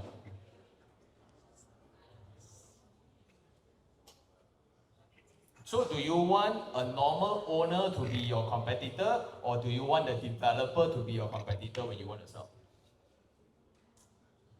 So quiet. Then should you blame the bulk purchasers, or should you blame the developer? This is what I do when I'm free. Everyone has their hobbies. So I talk until No nobody judgment. want to talk to me. I talk to ChatGPT. Yeah, so this is really the really deep thoughts, right, about property ownership. It's way beyond than just getting the keys and celebrate, roll the pineapple. No. Okay, that's the easy part and fancy part. Okay, so again, always look for the cheapest source of buying. Cheapest. Because we are talking about property, not fish or seafood. Because like this one is like wholesale. Yeah, but wholesale, not fresh only. It's clearance stock. Property clearance stock is the same property, you know. There's no expiry date one. I think he highlighted something that's very real in this society today, which is that's the pros and cons of a capitalistic society, right? The hardest part about property when you talk about purchase price is actually not really about evaluating the property. The one quite easier, you just learn, you watch a lot of iherng, you get it. The hardest part is actually to be able to come to a position where you can get access, right? Then you get cheaper. But unfortunately, that's also something that is the hardest of all. Because I don't think anyone here, if I say, hey, if you wanna be able to buy certain stocks cheaper, you just need to be a friend of the owner of the thing. Then you'll be like, how do I even go and get to know the person, right? That's the problem, right? So I think these are part and parcel. Definitely you can work your way through. But also this, imagine when let's say I'm a developer and so many people come to me and say, hey, can you give me a better price? Hey, you cheat me and then how to earn? Sure, I got a quota. So yes, if you're prominent enough to make sure that you always get a quota, fantastic. And yes, it comes with a buying track record, right? I give you a very simple one, right? There are times that when we work with developers, they are quite encouraging for us to buy and we get a different price. Sometimes we get a different price. Sometimes up to about like 7 to 8% discount if I want. But I didn't buy now. Right? I've got no money to buy. Yeah, okay, that's not my focus at this point. That's not my focus. I'm still pretty much focusing a lot on other things. So then the question is this. If you see a particular property very good and you really, really believe in it, then the question now is, remember to talk about the margin, right? Because you must remember 90% of the population will be normalized. So only 10% of people can get the different rate one. Even bak bai, there's limited seats one. That's why you have to log in. So that side is, it's hard to believe. If it's a hard to believe number and you really make a right bet, then you get it right. Because sometimes it will look very shady also. Like you sure or not, this place bak bai, sure mati one. And yes, maybe out of 10 bak bai deals, 6 will mati, 4 do well, or 80-20, whatever it is. That's good. Yeah, because I'm always in the money making one. I didn't see the money losing one. Yeah, they are money losing one. A lot of quite purchases many. also die one. But at least you got friend lah. So that's why you need to combine these two, the knowledge and then the access to the deal. Now, so when you have, say, a knowledge like iherng kind, right? But you don't have the access of the deal. That's when you have to think very differently. And you have to ask yourself, can time wait for me? Let's say, I give you an example, simply because we are here and then we are invited by Jesselton, right? So let's say you think about Jesselton, right? Then you really want to ask yourself this question, do you want to wait later and after everyone buy, then I buy sub-sale? Or do you want to buy now? That's when iherng actually talks a lot about it in terms of median price, this and that. And that's when you look at data, for example, how much the price increase year on year has been, and you do an estimation, right? So let's say I estimate the price increase of this particular property to be 20%. Okay, cannot be 20%. Let's say 8% a year. Okay, 8% a year. Rental rate goes up by X amount a year. If I were to wait for the sub-sale batch, which is after everyone take key, sure some joker, no money by then want to sell. Can I have the confidence that I can get it at a rate where it can cover my installment? You take that number, you discount another 25%, because you can be at least wrong by 25%. And that's already quite confident. Yeah. Then you ask yourself, if I think this works, then yes, I wait. But if I don't think this works at all, then I don't wait, if you got money, right? And last also, you may ask yourself this question, am I working towards building that kind of channels like he has, right? That one, I think only you will know, because you will look at your current network and you will ask yourself, is it possible for me to build it? Yeah, because for some people, it is easier to build, some people it's harder to build. I have to admit, like for my position, it's much more easier to build, because I'm one arm's length away, right? I don't talk about property a lot, but at least I have a prominent channel, right? So there is question about access that you have to ask yourself. Another option, go and work for iherng. Not hiring. Okay? Not hiring. Yeah, so that's about it. Not enough to eat already now. The last point is this, right? Yes. Remember I said 90% of people are going to buy at normal price? So don't worry. You still got 90% of people who are going to be like you. So yes, while there are 10% who can get a different price, as long as that 90% kind of calculation is correct, you are safe. Yeah. All right. We have time for, I think, 2 more questions. Okay, and then we'll wrap things up. So the next one is, what's your take on a few commercial properties that are competing in the similar time frame? Can you send another slide though? Define commercial. Is it office ke, shop office ke, retail ke? Can you define further? Or is it a mall? Airbnb. Okay, you lah. Oh, Okay, so if it's so right like Airbnb. Okay, kena marah pula. Okay, so to me is yes, if Airbnb you play side by side, correct. One got more, one got no more. Which one you buy? With more, right? Will it be cheaper? Then, how much higher must your room rental be for you to justify that purchase? Because tenants or users will want the convenience. That convenience doesn't come free one, then that's why the yield may be the same.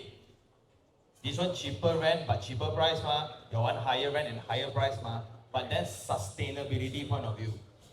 If the mall is like the biggest mall in KK, the most happening mall, the price will go up. but then there's also a risk it will go down also. So then how much devotion you believe in the developer? Lor? That's why in what we do is, who is operating the mall? That is very big in terms of my investment. So one of my unit, last time it was another developer. Then when another bigger developer come and take over the whole thing, price just increase. Announcement only haven't started work yet. Just because a bigger brand developer come and take over the whole mall, they have better clientele, better business operators, then straight away increase already. Yeah. And that is everything. That's why mixed development is a double-edged sword. If it's good, it's very good. If not good, it's because we have seen enough of terrible malls, I think all of us. Yes. Right? Klang Valley, plenty example. No, it's a very nice empty mall. The lighting is very good. Gila, because nobody walk. But that's still alive one. Don't know why. So that's my take. So then it depends on your own homework. I cannot tell which one because you got a lot. Easily like 12. Right? And all punchline the same one. Sea view. Access to Gaia Street. Same one. That's why people come to KK. So that's why as a local, you need to know the nuances. Nuances here means unit layout, price per square feet, potential rental rates, operator, brand, retail, longevity. This one will build halfway zao or not? No, you see, we are so privileged that we don't even talk about that. The biggest fear of a property is not buying a money losing one, is you didn't even take the property. That's a bigger question. Okay, so after that, okay, then only you do your tier. So there will be like 6, then you run your simulation. But to me is get the lowest, not lowest, the highest potential ROI one. I got nothing to add for that. Okay, so we move on. Thank you so much. Hope that answers your question. He's still around later. You got some more things to ask. Okay. The next question. Okay, this one is very KK specific. So they say, when you say landed first in KK, do you mean specifically terrace, semi-D, bungalow, or any landed title, including older subsale or cheaper landed? And if landed is currently out of my budget, what's your recommendation plan B that still follows your strategy? For example, a condo in a prime location, in bracket, high demand plus easy resale, or something else. What criteria must it meet so it's still a safe first buy? That is a If multi-pronged money is question. not an issue, buy the hotel lah. Just kidding lah, okay, just kidding. Okay. Of course, okay, the thing is this, highest, if you look into NAPIC is the official statistic data for Malaysia. Number 1 price appreciation product is terrace house. Not all landed. You buy bungalow, you actually lose money because not enough rich people. And the rich people, all the kids also live with it, you don't want to stay with him. Okay, so the demand for big houses is actually shrinking. So what we see now is mega condos, 3,000 square feet, 4 bedroom only. Then your living room is as big as this. That's the trend. The second thing, if you can buy a landed terrace house, that's a guarantee, but that's why it's so expensive. So what's your alternative? If you are that 25-year-old one, you can somewhat just chill and rent first, then rent first. Get something that can make money first. Because I do think a home conversation is about 40 to 45. Okay? So if you cannot buy the landed, means you are not there yet. A condo can or not can. But if you're from KK, right? Mommy, you got extra room. I will ask that first, right? Because deep down they want you around. Just don't see each other that often. Right? Before breakfast, job. So, eat outside. That's why I do think a lot of KK not enough developers. Not enough landed homes. Yeah, lor, that's why sometimes got water, sometimes no water also okay, right? My answer to that is that is a condo bad? Like if you want to buy this for own stay, my only checkpoint is what if your neighbor is running Airbnb? Will you regret? Are you okay to come back to a different neighbor every day with a luggage bag? You all know that sound, right? Why you all look at me like it's what sound? Your luggage bag ah! Oh, That's the number one complaint for Airbnb residents. the sound of it. Because one family come 3 people, don't know why 6 luggage one. Then if the design of the corridor it's like a, okay, I'll go technical. Double loaded corridor, no void one. You will just have a karaoke echo Oh my goodness. and non-stop one. Then every time people open and close door, boom. So, okay, so you see how nerd I am? I go down to details one. So this one got void, single loaded corridor, what a luxury. Why sell this price? I could have sold double the price and nobody will complain. A bit harder to sell, but yeah. So that's my suggestion. If you want to buy one for own stay, I have this 85% rule. If the rental can cover 85% or 90% of your installment, it's a good own stay project. Because what you like versus what makes money is 2 different things. I want peace and quiet, I want away from the city, I want privacy, no rental one.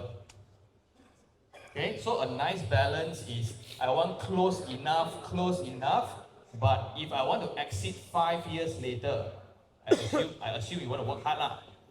I want to upgrade, right? So 5 years later, I can still let go the unit because by that time, the rental can cover the installment for the new buyer. So I can exit. Again, it's protecting the baseline. If the current rent can't even cover the half the installment, right? It's a very emotional buy. So it's either you're very rich or you're not informed. Okay, this was high rise, not landed. Landed confirm cannot cover one, don't talk. Right? But if you got money, if you really got money, so this is I keep saying this, if I got all the money in the world, right, I would buy all corner lots available. Oh. Yeah. No matter what price. Confirm make money, right? Everybody also, yeah. If got money. If got money. Yeah. Thank you. And to wrap it up, Peter. Oh, what was the question again? Oh, about landed Yeah, property. yeah, What about landed property in? It's about that rule just now I talk about, like, Oh. you gotta, this shouldn't be your number one Right. property. I think when it comes to your first property, depending on what you're looking at, I think Sabah here KK is unique. As in the first one you want to get is actually a landed unit, right? I'm not sure about the rental rate of landed here, but I think the rule should apply where apartments and high-rise should have a better rate, right? I would say that at the end of the day, your first property is always about location. Location. There's only one thing that can kill location is a bad operator of a place, which I'll just give you an example. In a PJA, there's an LRT station called Ara Damansara LRT station, right? There's this stretch of shops there all the way leading up, properties leading up to Cheetah Mall, where I think that if it was more well managed, the value could have been way more unlocked. It would be like wow, like that. I know where it is. Yeah, so every time I look at it, right, I feel like such waste, right? Yeah. Anyway, my point is this: if it is your first property, I would already encourage you to buy a property to rent out. Don't buy a property to stay, because unless you're very rich, yeah, you already know that things are going to be taken care of. If not, it's better to find ways to generate income first. And when you buy a property that can rent out at a decent rate, Okay? You have to understand, property value goes up along with rental rates. So, I think the first thing to do is that buy a particular property with a good rental yield, and then every year increase a bit. Every year increase a bit. Whether is it 50 ringgit, 100 ringgit, increase a bit lah. Yeah, depending on how, you know. Then after about 5 years, you decide again for yourself, or 6 years, you're going to avoid RPGT and so on, right? Then decide again what you want to do with it. But generally, the key thing here is location. Choose a location that will get you the kind of ROI. Don't go and say, I want to buy all the way far away, like you mentioned just now. I think humans are very weird one. We like to give ourselves reasons. Like for example, if you want to stay in a semi-D house, but you know you can't afford it in town, then you say, I want to buy further away because it's cheaper, and you start selling yourself the idea that it's such a nice place, who wouldn't want to stay there? I can tell you lah. A lot of people don't want to stay there lah. Yeah, or people who want to stay there will only be the buyers, not the renters lah. Yeah, so you must think about it that way. And at the end of the day, try not to look at a property, if it's your first unit again, don't look at a property as you are the owner in the sense where I am gonna be happy staying, it's my dream house. Try to look at it from a renter's POV. Imagine if you're a student or you come from another state, will you want to stay in this place first? If you look at it that way and then you say, oh shucks, I'm gonna pay a little bit more just to stay here, then I can tell you that generally is a good purchase. So think of it as, if I don't buy, if I'm just gonna rent, will I rent or not? That will give you a very simple guide. So if you think that your opinion is biased, you ask your friend. You bring your friend there. You say, hey, you want to rent? I heard this place rent like that. You will rent or not? You ask them. Because when it's rent, we become very realistic one. That's true. But when we buy, we become very emotional. Yeah. All right. Thank you so much for that. Ladies and gentlemen, that wraps up our question and answer session. Thank you for your questions. Those of you, don't be disappointed. Don't cry in the toilet. Your question tidak kena ask. You can still go up and ask them if you have any burning questions you want to ask. On that note, let's give a big hand to Sean, Han, and Peter Yong for making the time and sharing the expertise and insights. Now, as promised, please stay back for the lucky draw, very quick one. We have 4 lucky draws.